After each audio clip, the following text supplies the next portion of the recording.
In spite of the fact that only a tiny proportion of electric vehicles on the road have either had or will need a high voltage battery replacement in their typical lifespan, one of the most pervasive myths about EVs is that batteries will only last a few tens of thousands of miles and need to be replaced every few years. And despite the fact we've now got enough data to conclusively disprove this, we're still battling this Borg cube of disinformation. So today we're going to talk about what the truth is about EV batteries and whether it's something you should worry about when buying an EV.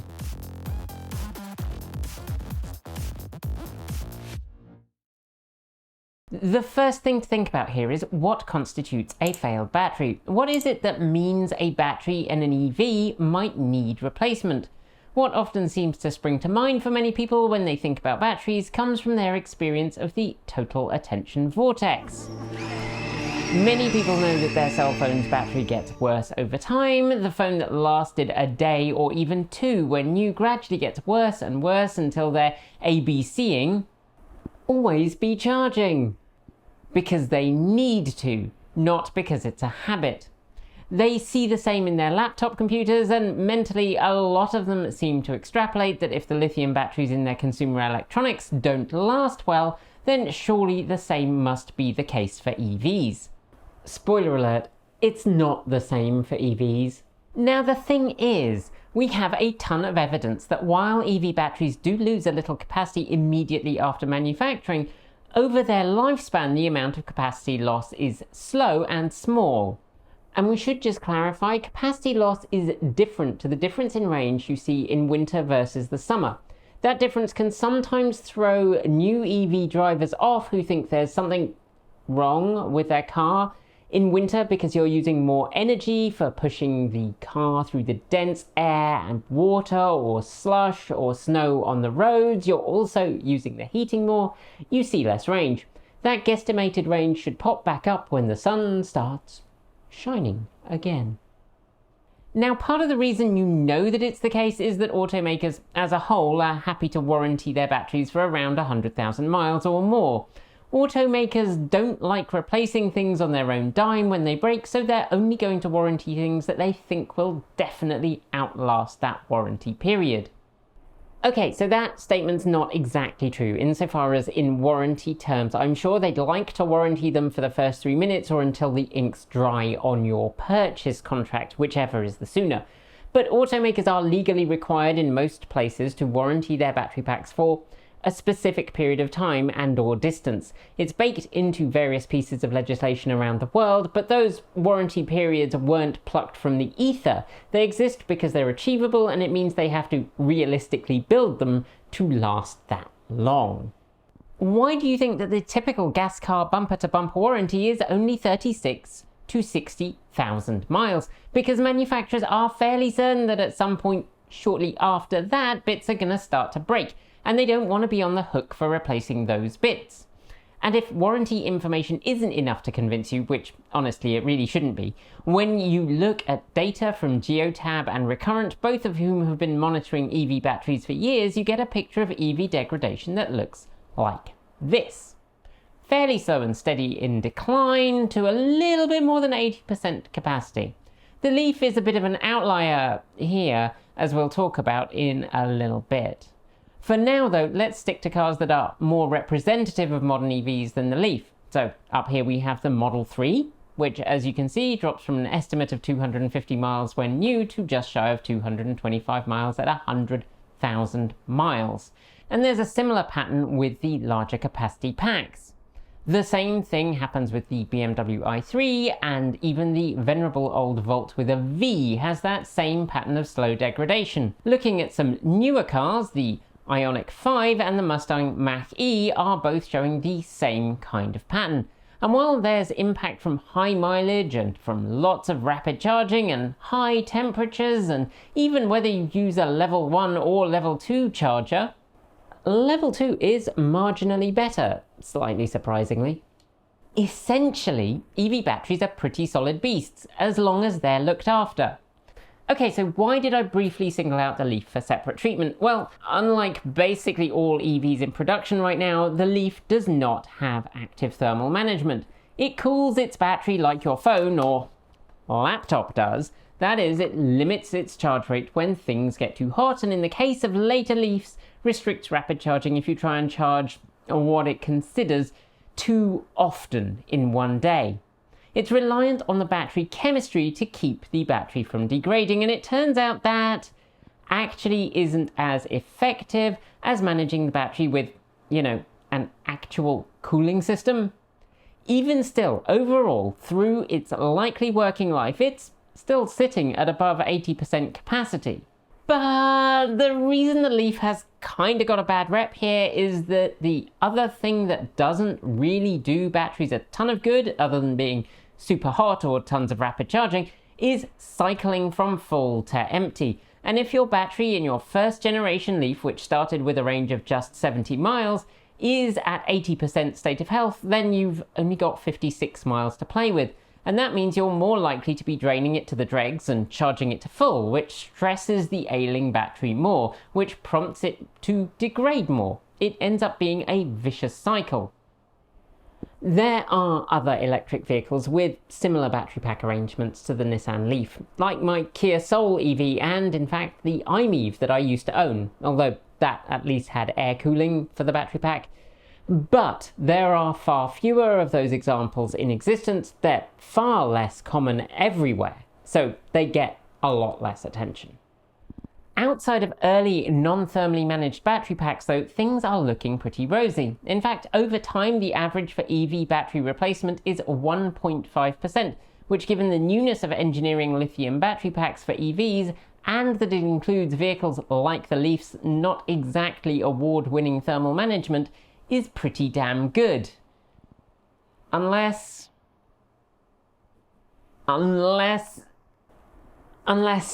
yeah, I guess we have to talk about the elephant in the room.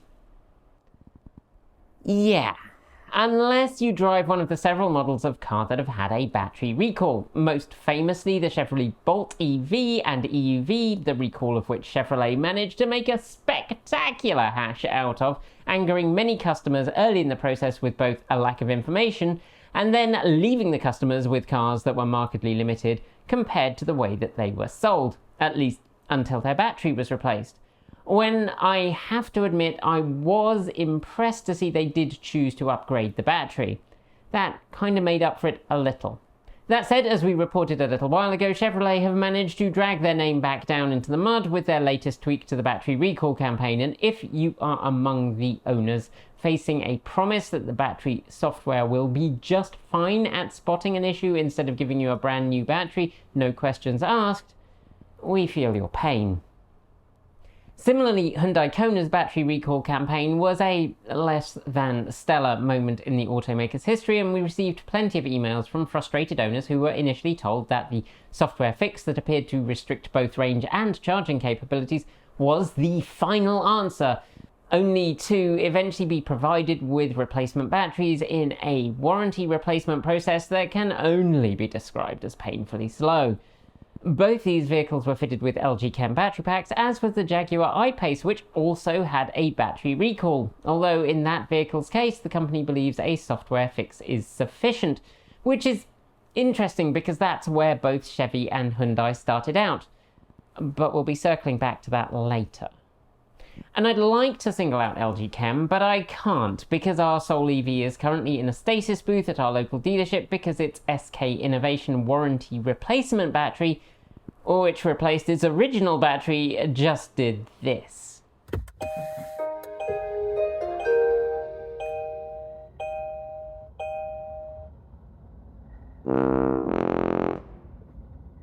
Yeah, so if EV batteries are generally as solid as a Vogon constructor fleet, then why in the past few years did we see this spike in vehicles that have had or are having warranty or recall high voltage battery replacements?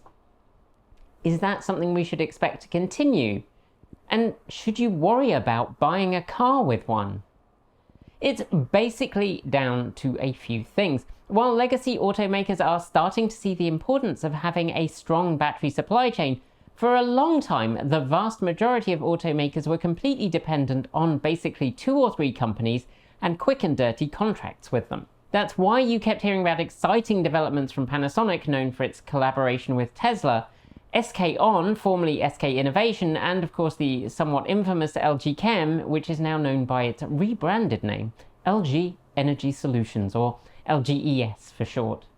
That means that if one battery manufacturer had a problem, those same cells and those pack designs could well be spread across multiple manufacturers and multiple models, which is why the Bolt and Kona recalls occurred more or less at the same time. Both models used cells from different LG Energy production lines which had a couple of problems. There were issues with a separator which was folded and not performing its job properly, and a torn anode tab. When both of those defects were in one cell, that could cause a catastrophic failure of the battery.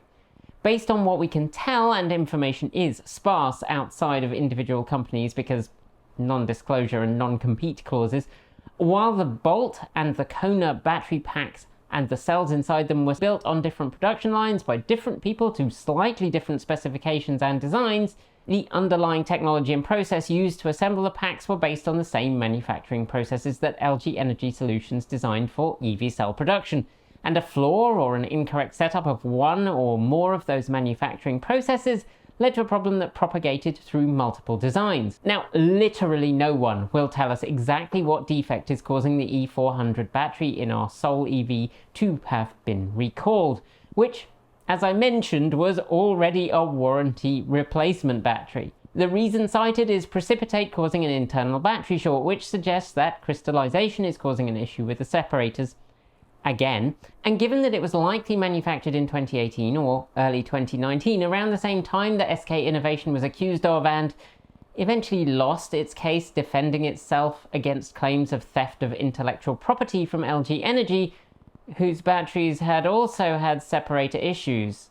Look, I'm not going to say those things are related, because I really don't have any evidence that they are, but just that their proximity is suspicious. Nikki also wants me to mention at this point that as a consequence of said really long legal battle between LG Energy Solutions and SK On was not allowed to make and sell batteries using certain technology in the US. That is, until the president stepped in and, seemingly on behalf of Ford and Volkswagen, he metaphorically bashed some heads together so that both companies could supply cells to automakers to accelerate the EV transition.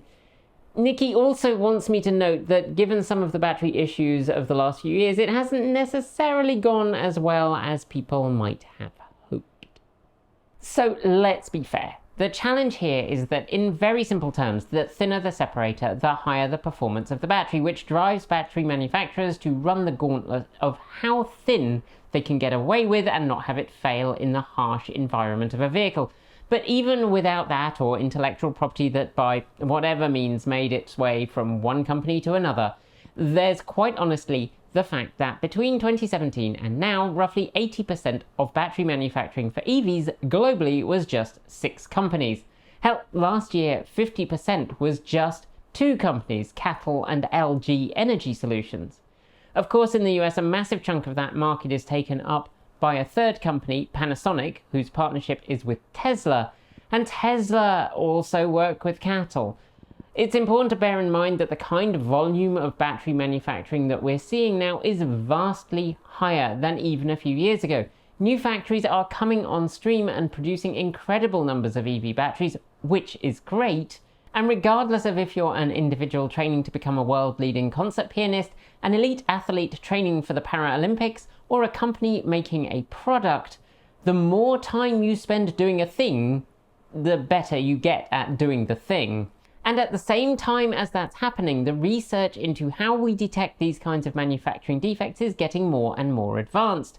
Automated optical defect detection systems using energy dispersive X-ray spectroscopy and scanning electron microscopy, amongst other systems, can help to detect pinhole or point defects, line defects, agglomeration, contamination and impurities, and microcompression or press marks, along with inhomogeneity.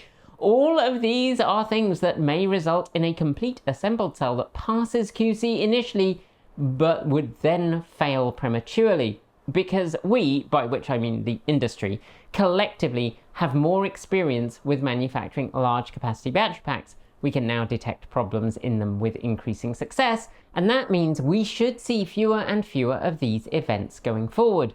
And as we discovered back in the spring when we visited WAE Technologies, now Fortescue WAE in the UK, we learned the data that has been gathered from both racing cars and from cars on the road has allowed us to understand in much greater depth how EV batteries age and what signs they provide that they are failing. Fortescue WAE and several other companies have even developed battery models using AI that can spot problems in battery cells before they're detectable by humans.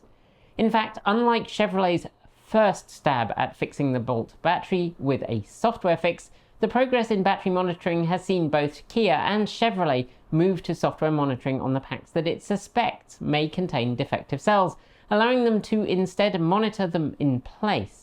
And I suspect similar advancements underlie Jaguar's decision to do the same, but before you run screaming. The thing that I think it's important to bear in mind is that all these that we've spoken about have been warranty replacements. And for sure, there absolutely can be huge inconvenience and expense in having a vehicle that's either limited in some way or, as in the case of our soul, is spending Christmas alone. And nobody wants to be alone.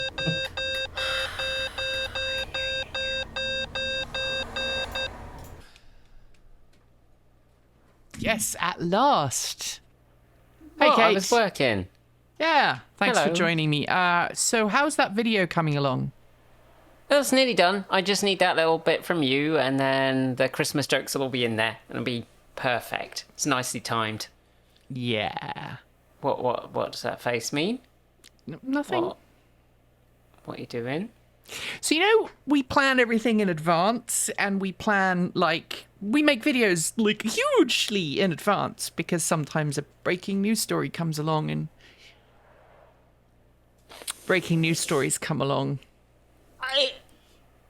Are you ruining my morning? Is that what you're saying? Yeah, you know the Canadian Ioniq 5 that needed a new battery, and everyone's like, $60,000 battery, and I've had 60 emails about it, messages, emails, begging, Patreon people, random strangers on the intertubes. So we need to do that instead of You're pushing my video. That's what you're saying, isn't yes, it? Just because some disinformation. It's a Monday. It's disinformation day because it's a day with an A in it. Yeah. So would you be a darling and push it back until after Christmas? Yeah, thanks. So we don't need those Christmas jokes anymore. I hope that it wasn't already filmed or anything. It's edited. It's that far from. I'm on the clip. You're awesome, Kate. Great. I will catch up with you a bit later. All right. There. Cheers. Bye. But.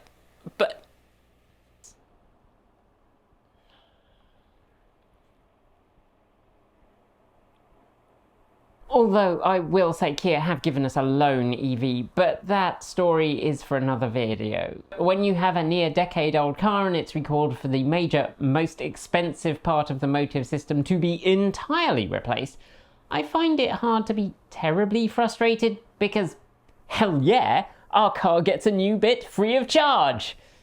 But as Em has demonstrated, once you're out of warranty, you're SOL from the vast majority of automakers who would much rather you buy a new car. And what about the question of vehicles that have had a warranty battery replacement? Well, they might just be the best bargains on the lot. A great example is the Bolt EV. The vast majority of 17 through 19 Bolt EVs have had battery replacements thanks to the recall. So you're potentially getting a steal of a deal because these cars are rarely more expensive than their compatriots, but you get a battery warranty and you also get a lower mileage pack than the odometer would suggest, which is, to quote jazzman John Thompson, nice. Thanks for joining me today, and if you've got thoughts, make sure you leave them below in our Discord chat room, or you can reach out to us on Mastodon. thanks to the amazing list of people scrolling by on your screen right now. They are some of the more than 1,500 people who help fund this channel through Patreon and YouTube, covering our bills, paying our team, and making sure we can be 100% independent.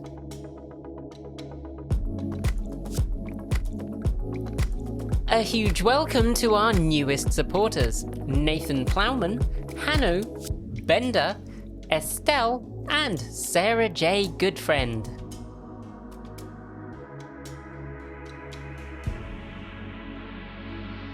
If you'd like to join them and see your name listed here, just follow the links below. There's a range of different tiers you can sign up to for as little as $1 a month, or if you pay yearly, just under $11 a year.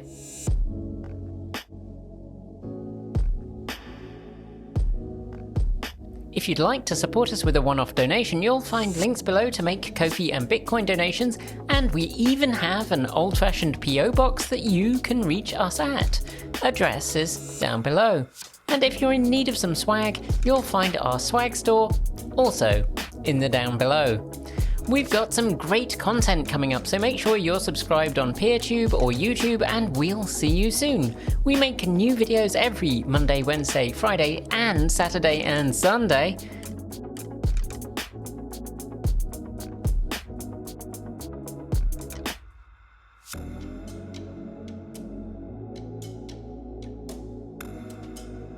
If you want more, the mighty algorithm thinks you'll like this video, but we think this one is also well worth a look. See you soon, and as always, keep evolving!